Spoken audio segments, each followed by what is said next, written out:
მწვანე სამიც უკვე გადაეცა დეკლარაციის შეთანხმებული ვარიანტი, რომელზეც ბრაზილიაში შეკრებილი სპეციალისტები რამდენიმე დღის განმავლობაში მუშაობდნენ. ქართული მხარის და მისი პარტნიორების ინიციატივით დოკუმენტში შევიდა პუნქტები გარემოს დაცვითი განათლების შესახებ.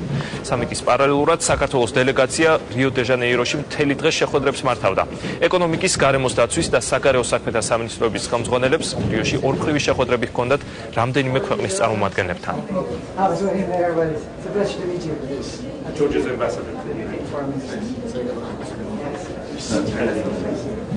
Our Deputy Director General for International Organizations. ჩვენ გვაქვს ძალიან კონკრეტული საქმიანი მიზნები.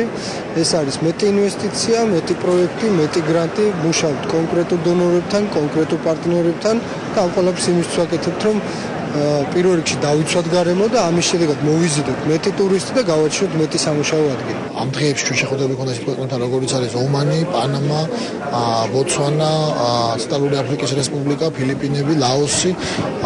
ძალიან ბევრი საინტერესო თემები იქნა განხილული.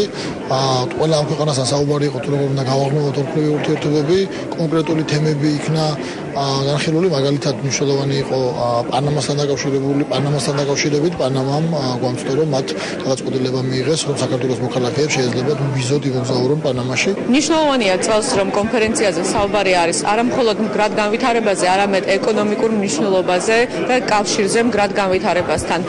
ჩვენ ვუყურებთ მწვანე ეკონომიკას, როგორც რეალურ, პოზიტიურ ფინანსურ საშუალებას ბიზნესისთვის განვითაროს სხვადასხვა განსაკუთრებლად ახალი პროექტები, არა მარტო ენერგეტიკის მხრივ, არამედ ასევე წარმოებაში, ტურიზმში, სოფლის მეურნეობაში და ზუსტად ამაზე იყო ჩვენი მოხსენება და ამაზე მიდიოდა საუბარი ბოლო 3 დღის განმავლობაში.